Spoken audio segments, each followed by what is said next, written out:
Hello all welcome to civil service simplifier. ഇന്ന് നമ്മൾ discuss ചെയ്യുന്നത് എന്തുകൊണ്ടാണ് ഇന്ത്യ സ്റ്റിൽ ഒരു ഡെവലപ്പിംഗ് കൺട്രി ആയിട്ട് കണ്ടിന്യൂ ചെയ്യുന്നത്. അതിന് ഒരുപാട് റീസൺസ് ഉണ്ട്, എന്നാൽ അതിൽ ഇമ്പോർട്ടന്റ് ആയിട്ടുള്ള ചില റീസൺസ് ആണ് ഇന്നത്തെ വീഡിയോയിൽ നമ്മൾ ഡിസ്കസ് ചെയ്യുന്നത്. ഒന്നാമത് പോപ്പുലേഷൻ ആണ്. നമുക്കറിയാം India is the most populated country in the world. എന്നാൽ ഇത്രയും പോപ്പുലേഷൻ ഉണ്ടായിട്ടും അതിനുള്ള റിസോഴ്സസ് ഇന്ത്യയിലില്ല. അതുകൊണ്ട് തന്നെ ഇന്ത്യയുടെ പല ഇൻഡെക്സിലും ഇന്ത്യയുടെ റാങ്കിങ് ഭയങ്കരമായിട്ട് കുറവാണ്. മെയിൻലി നമുക്ക് ഹ്യൂമൻ ഡെവലപ്മെന്റ് ഇൻഡെക്സ് എടുത്ത് നോക്കാം. അതിൽ 193 കൺട്രീസിൽ ഇന്ത്യയുടെ റാങ്ക് എന്ന് പറയുന്നത് 134ാമത്തെ റാങ്ക് ആണ്. ഓക്കെ, അതുപോലെ തന്നെ പല ഇൻഡെക്സിലും ഇന്ത്യയുടെ റാങ്കിങ് കുറവാണ്. എന്നാൽ ഇപ്പോഴത്തെ പോപ്പുലേഷന്റെ ഒരു ഇതെടുത്ത് കണക്കെടുത്ത് നോക്കിക്കഴിഞ്ഞാൽ ഇന്ത്യയുടെ ഇപ്പോഴത്തെ സ്റ്റിൽ പോപ്പുലേഷൻ എന്ന് പറയുന്നത് ഏറ്റവും കൂടുതലാകുന്നത് വർക്കിംഗ് ഫോഴ്സ് ആണ്.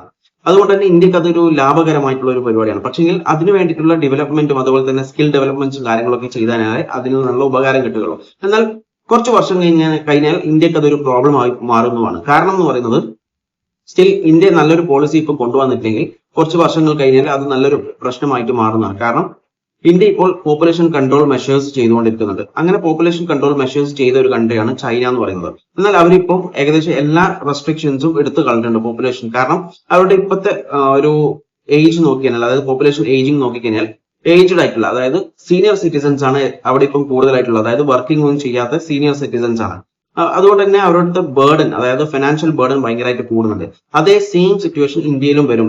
കറക്റ്റ് ആയിട്ടുള്ള ഒരു പോളിസി മെഷേഴ്സും അതുപോലെ തന്നെ സീനിയർ സിറ്റിസൺസിനുള്ള പോളിസീസും സ്കീംസും ഒന്നും കറക്റ്റ് ആയിട്ട് ഇന്ത്യ കൊണ്ടുവന്നില്ല. എന്നാൽ ഇന്ത്യ അത് കറക്റ്റ് ആയിട്ട് പ്രോപ്പറായിട്ട് കൊണ്ടുവരാൻ ശ്രമിക്കുന്നുമുണ്ട്. ഓക്കെ, രണ്ടാമത്തെ പ്രോബ്ലം എന്ന് പറയുന്നത് ഇൻകം ഇൻഈക്വാലിറ്റി ആണ്. നമുക്കറിയാം ഇന്ത്യയിലെ 1% പോപ്പുലേഷൻ, അതായത് ടോപ്പ് 1% പോപ്പുലേഷനാണ് ഇൻകം, നാഷണൽ ഇൻകത്തിന്റെ 22% നാഷണൽ ഇൻകവും അവരിലേക്കാണ് പോകുന്നത്. അതുകൊണ്ട് തന്നെ വലിയൊരു തരത്തിലുള്ള ഇൻകം ഡിസ്പാരിറ്റി, ഇൻകം ഇൻഈക്വാലിറ്റി ഇന്ത്യയിൽ നിലനിൽക്കുന്നുണ്ട്. അതുകൊണ്ട് തന്നെ ലൈഫ് സ്റ്റൈൽ, അതായത് നമ്മളുടെ സ്റ്റാൻഡേർഡ് ഓഫ് ലിവിംഗിൽ വലിയ മാറ്റങ്ങളൊന്നും വരില്ല. കാരണം ആ ചെറിയൊരു പോർഷനിലുള്ള ആൾക്കാർക്ക് മാത്രമേ സ്റ്റാൻഡേർഡ് ഓഫ് ലിവിംഗിൽ മാറ്റം വരും. ബാക്കിയുള്ളവർക്കൊക്കെ സെയിം സ്റ്റാൻഡേർഡ് ഓഫ് ലിവിംഗ് ആയിരിക്കും. അങ്ങനെ വന്നു കഴിഞ്ഞാൽ ഒരു ഡെവലപ്മെന്റിനുള്ള ഒരു സാധ്യതയും ഇവിടെ കാണുന്നില്ല. ഓക്കെ, മൂന്നാമത്തെ റീസൺ എന്ന് പറയുന്നത് കറപ്ഷൻ ആണ്. നമുക്കറിയാം ഇവിടെ ഹൈ ലെവൽ ഓഫ് കറപ്ഷൻസ് ഉണ്ട്. അത് പൊളിറ്റിക്കൽ ആവട്ടെ, ബ്യൂറോക്രാറ്റിക് ആവട്ടെ, എല്ലാ തരത്തിലുള്ള കറപ്ഷൻസും ഇന്ത്യയിൽ കൂടുതലാണ്. നമുക്ക് എടുത്തു നോക്കിയാൽ കേരളത്തിന്റെ കാര്യം എടുത്തു നോക്കിയാൽ നമുക്ക് സോളാർ സ്കാം ഉണ്ട്, അതുപോലെ തന്നെ ഗോൾഡ് സ്മഗ്ലിംഗ് സ്കാം ഉണ്ട്. ഡൽഹിയിൽ പോയി കഴിഞ്ഞാൽ ഡൽഹിയിലെ ലിക്കർ സ്കാം ഉണ്ട്. അതുപോലെ തന്നെ എല്ലാ സ്റ്റേറ്റിലും ഓരോ സ്കാംസ്, ഒരുപാട് സ്കാംസ് നടക്കുന്നുണ്ട്. ഹൈ ലെവൽ ഓഫ് കറപ്ഷൻസ് ആണ് നടക്കുന്നത്. ഈ കറപ്ഷൻ നടക്കുന്നതുകൊണ്ട് തന്നെ ഡെവലപ്ഡ് കൺട്രീസിലേക്ക് മാറാനുള്ള ഒരു കൺസ്ട്രെയിൻ ആയിട്ട് നിൽക്കുന്ന ഒരു കാര്യമാണ് കറപ്ഷൻ എന്ന് പറയുന്നത്. Okay, political corruption, mainly political corruption. Political അല്ലാത്ത വേറെയും കറപ്ഷൻസ് ഉണ്ട്, പക്ഷേ പൊളിറ്റിക്കൽ കറപ്ഷൻസ് ആണ് ഏറ്റവും കൂടുതലായിട്ട് ഹിൻഡർ ചെയ്യുന്ന ഒരു ഈ ഡെവലപ്പിംഗ് കൺട്രീസിൽ നിന്ന് ഡെവലപ്ഡ് കൺട്രീസിലേക്ക് നമ്മൾ മാറാൻ വേണ്ടിയിട്ട്, പക്ഷേ അതിലേക്ക് ഒരു ബ്ലോക്കേഡ് വെക്കുന്ന ഒരു കറപ്ഷനാണ് പൊളിറ്റിക്കൽ കറപ്ഷൻ എന്ന് പറയുന്നത്. അടുത്തൊരു പ്രശ്നമാണ് പബ്ലിക് ഡെപ്റ്റ് എന്ന് പറയുന്നത്. നമുക്കറിയാം ഹൈ ലെവൽ ഓഫ് പബ്ലിക് ഡെപ്റ്റ് ആണ് ഇന്ത്യയിലുള്ളത്.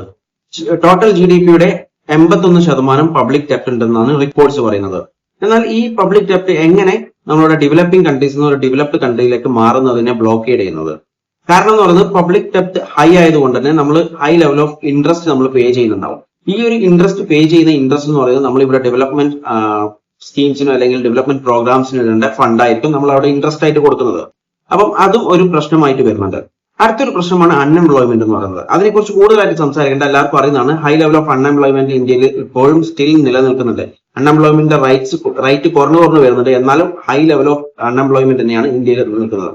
പിന്നെ ഒരു പ്രശ്നമാണ് ലിറ്ററസി എന്ന് പറയുന്നത്, എഡ്യൂക്കേഷൻ ലിറ്ററസി എന്ന് പറയുന്നത്. ഈ ലിറ്ററസി എന്ന് പറയുന്നത് ഹൈ ലെവൽ ഓഫ് ഇല്ലിറ്ററസിയാണ് ഇന്ത്യയിൽ ഇപ്പോൾ ഉള്ളത്. അതായത് ബീഹാർ, അതുപോലെ അരുണാചൽ പ്രദേശ് എന്ന് പറയുന്ന സ്റ്റേറ്റിലൊക്കെ ഹൈ ലെവൽ ഓഫ് ഇല്ലിറ്ററസി അവിടെ ഇപ്പോഴും സ്റ്റിൽ അവിടെ ഉണ്ടാവുന്നുണ്ട്. അടുത്തൊരു പ്രശ്നമാണ് ടെക്നോളജിക്കൽ ഡെവലപ്മെന്റ് എന്ന് പറയുന്നത്. നമുക്കറിയാം ഇന്ത്യ ഒരുപാട് ടെക്നോളജിക്കലി ഇംപ്രൂവ് ആയിട്ടുണ്ട്. എന്നാൽ പല റിപ്പോർട്ട്സും പറയുന്നത് പല അണ്ടർ ഡെവലപ്ഡ് കൺട്രീസിന്റെ അത്ര പോലും ടെക്നോളജിയിൽ ഡെവലപ്മെന്റ് ഇംപ്രൂവ്മെന്റ് ഇന്ത്യയിൽ വന്നിട്ടില്ല എന്നാണ് പറയുന്നത്. ഇനി നമുക്ക് ഹെൽത്തിന്റെ കാര്യം എടുത്തു കഴിഞ്ഞാൽ ഹെൽത്തും ഒരുപാട് ഇംപ്രൂവ് ആയിട്ടുണ്ട്. എന്നാൽ ഹെൽത്തിൽ പല പേരും ഇപ്പോഴും മാൽന്യൂട്രീഷൻസും അതുപോലെ ഒരുപാട് ഇഷ്യൂസസ് ആയിട്ട്, അതുപോലെ ആക്സസിബിലിറ്റി, അതായത് ഹോസ്പിറ്റലിലേക്കുള്ള ആക്സസിബിലിറ്റി ഇല്ലാണ്ട് മരണപ്പെട്ട അവസ്ഥ ഒക്കെ നമ്മൾ ന്യൂസ് പേപ്പറിൽ വായിക്കുന്നുണ്ട്. അപ്പോൾ ഇതും ഒരു ഫാക്ടറാണ് നമ്മൾ ഒരു ഡെവലപ്പിംഗ് കൺട്രി ആയിട്ട് ഇപ്പോഴും സ്റ്റിൽ നമ്മൾ നിൽക്കുന്നത്. അടുത്തത് എഡ്യൂക്കേഷൻ ആണ്. എഡ്യൂക്കേഷന്റെ കാര്യം നമുക്ക് എടുത്തു കഴിഞ്ഞാൽ നമുക്കറിയാം നമ്മുടെ ഇവിടുത്തെ എഡ്യൂക്കേഷൻ സിസ്റ്റം ഫോക്കസ് ചെയ്യുന്നത് ക്വാണ്ടിറ്റിയിലാണ്, ക്വാളിറ്റിയിലല്ല. ക്വാണ്ടിറ്റി മീൻസ് മാർക്ക്, റാങ്കിങ് ഒക്കെയാണ്, അല്ലാതെ ക്വാളിറ്റിയിൽ നോക്കുന്നില്ല. കാരണം ഇവിടുത്തെ പല എഡ്യൂക്കേഷൻ സിസ്റ്റത്തിന്റെ പല ക്രൈറ്റീരിയ നോക്കിക്കഴിഞ്ഞാൽ നമുക്ക് മാർക്കാണ് കാണുക, ഇത്ര മാർക്ക് അല്ലെങ്കിൽ റാങ്ക് ആണ് കാണുക. ആരും ക്വാളിറ്റി, അതായത് ഈ എഡ്യൂക്കേഷനെ കൊണ്ട് ആ കുട്ടിക്ക് എന്തൊക്കെ കിട്ടി, എന്തൊക്കെ ക്വാളിറ്റി ആ കുട്ടിക്ക് ഇമ്പ്രൂവ് ആയി എന്നുള്ള കാര്യം നമ്മൾ ടെസ്റ്റ് ചെയ്യലും ഭയങ്കര കുറവാണ്.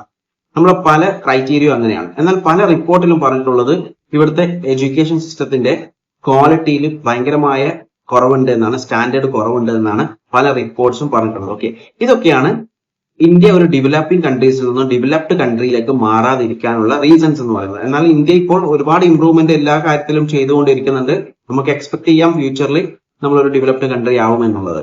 എന്നാൽ അതുപോലെ തന്നെ ഒരു കാര്യമാണ് ചൈന എന്ന് പറയുന്നത്. ചൈന ഇപ്പോൾ ഒരു ഡെവലപ്പിംഗ് കൺട്രീന്റെ ഒരു സ്റ്റാറ്റസിലാണ് നടത്തുക. എന്നാൽ നമുക്കറിയാം ഒരുപാട് ഡെവലപ്മെന്റ് ആണ് അവിടെ നടന്നിട്ടുള്ളത്. അതൊരു ഡെവലപ്ഡ് കൺട്രി ആണെന്ന് പല കൺട്രീസും അതുപോലെ US ഒക്കെ പറഞ്ഞിട്ടുണ്ട് അവരൊരു ഡെവലപ്ഡ് കൺട്രിയാണ്. പക്ഷേ അവർ ഇപ്പോഴും ലേബൽ ചെയ്യുന്നത് അവരൊരു ഡെവലപ്പിംഗ് കൺട്രി ആയിട്ടാണ്.